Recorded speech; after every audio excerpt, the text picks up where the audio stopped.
என்பது ஒரு நேச்சுரல் லா, இயற்கை விதி. ஆனா விசுவாசம் என்பது இயற்கை விதியை நொறுக்கி இயற்கை விதியை மேற்கொண்டு ஒன்றை உங்கள் வாழ்க்கையிலும் என்னுடைய வாழ்க்கையிலும் நடப்பிக்கிறது. அப்படி நடப்பிக்கிறதற்கு பெயர் தான் விசுவாசமா இருக்கிறது.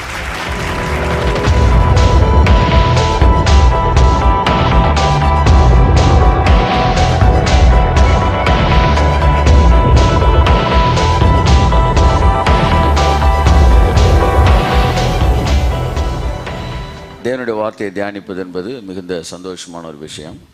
அதனுடைய வாழ்க்கைக்கு சரீரத்திற்கெல்லாம் ஆரோக்கியம். பைபிள் அப்படி தான் சொல்லுது. நம்முடைய ஃபுல் பாடிக்கும் அது ஆரோக்கியமானது. சொல்லுங்க, எத்தனை பேர் அந்த வார்த்தையை திறந்த மனதோடு நீங்கள் அதை அங்கீகரிக்கும் போது அந்த வார்த்தை நம்முடைய வாழ்க்கையிலே நம்முடைய வாழ்க்கையை டிரான்ஸ்ஃபார்ம் பண்ணக்கூடியதாக இருக்கிறது. கர்த்தர் நல்லவர். நாம் தேவனுடைய வார்த்தைக்குள் கடந்து செல்வோம். எபிரேயர் 11ஆம் அதிகாரத்தை எடுத்துக்கொள்வோம். 5. விசுவாசத்தினாலே ஏனோக்கு மரணத்தை காணாதபடிக்கு எடுத்துக்கொள்ளப்பட்டான். விசுவாசத்தினாலே ஏனோக்கு மரணத்தை காணாதபடிக்கு எடுத்துக்கொள்ளப்பட்டான். மரணத்தை காணாதபடிக்கு எடுத்துக்கொள்ளப்பட்டான்.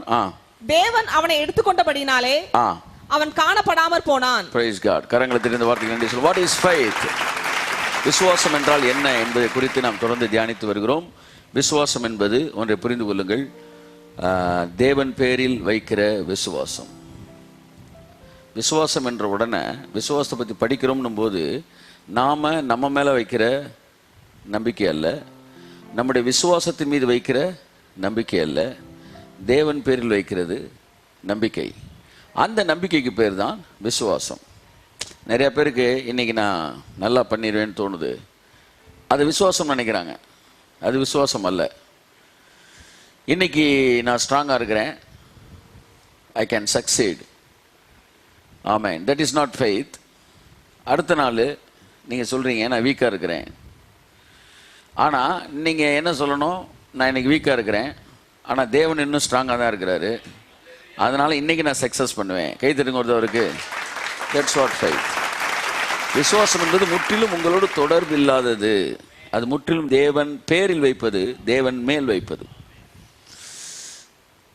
ஃபெய்த் மீன்ஸ் கடவுள் மேல வைக்கிறது, கடவுளுடைய குணத்தின் மீது வைப்பது, கடவுளுடைய அன்பின் மீது வைப்பது, கடவுளுடைய அறிவின் மீது வைப்பது.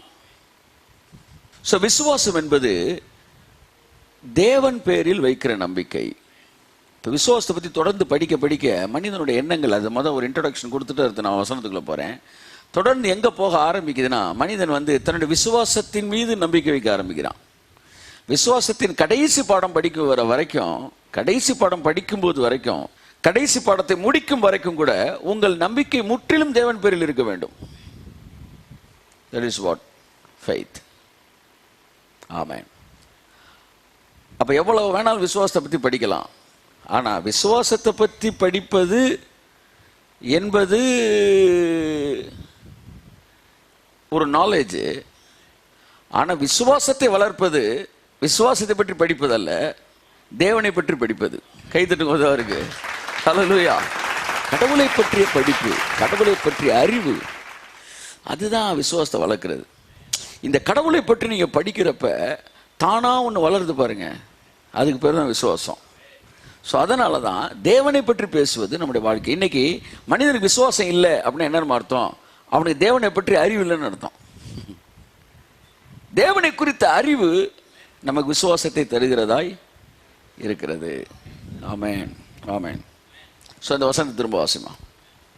விசுவாசத்தினாலே ஏனோக்கு மரணத்தை காணாதபடிக்கு எடுத்துக்கொள்ளப்பட்டான்.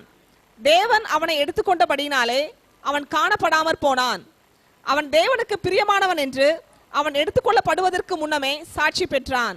விசுவாசத்தினாலே ஏனோக்கு மரணத்தை காணாதபடிக்கு. விசுவாசத்தினாலே ஏனோக்கு மரணத்தை காணாதபடிக்கு எடுத்துக்கொள்ளப்பட்டான். மரணத்தை காணாதபடிக்கு எல்லாம் சொல்லுவோம். What is faith? மரணம். மரணம் என்பது ஒரு நேச்சுரல் லா, இயற்கை விதி. ஆனா விசுவாசம் என்பது இயற்கை விதியை நொறுக்கி இயற்கை விதியை மேற்கொண்டு ஒன்றை உங்கள் வாழ்க்கையிலும் என்னுடைய வாழ்க்கையிலும் நடப்பிக்கிறது. அப்படி நடப்பிக்கிறதற்கு பெயர் தான் விசுவாசமாக இருக்கிறது. The law of faith, it breaks the law of nature. இயற்கையின் விதியை உடைப்பதற்கு பெயர்தான் விசுவாசம். விசுவாசம் என்பது அது தனி உலகம். இயற்கை என்பது தனி உலகம். இந்த உலகத்தை விதிகள் தான் ஆண்டு கொண்டிருக்கிறது. ஏற்கனவே பார்த்தோம், கிராவிடேஷனல் ஃபோர்ஸ் அப்படின்றது தான். நீங்க இந்த பூமியில எந்த இடத்துல பிறந்தாலும் அது அங்க இருக்கு. அப்ப இயற்கை விதின்னு ஒண்ணு இருக்கு. பிறப்பு, வளர்ப்பு, மரணம், இது இயற்கை விதி. இயற்கை விதியை குறித்த அறிவு அதிகமா இருக்கிறது தான் இன்னைக்கு நம்ம எப்படி இருக்கிறோம்னா உயிர் இல்லாத, ஜீவன் இல்லாத ஒரு நிலைமையில இருக்கிறோம். ஏன்னா நம்மளோட ஸ்டஃப் ஃபுல்லா என்னன்னா இயற்கை விதியில நிறைஞ்சிருக்கு. ஆனா விசுவாசம் என்பது இந்த இயற்கை விதியை உடைத்து இயற்கை கப்பாற்பட்ட மனிதனாய் உன்னை என்னை வாழ வைப்பதற்கு பெயர்தான் தேவன் பேரில் வைக்கிற விசுவாசம். தேவன் பேரில் ஒரு விசுவாசம் வைக்கும் போது அவன் இயற்கை விதி அவனை ஆள வேண்டிய அவசியம் இல்லை என்பதற்கு எடுத்துக்காட்டாக இங்க ஏனோக்கு இருக்கிறார். ஏனோக்கு என்ன சொல்லித்தரார் நமக்கு?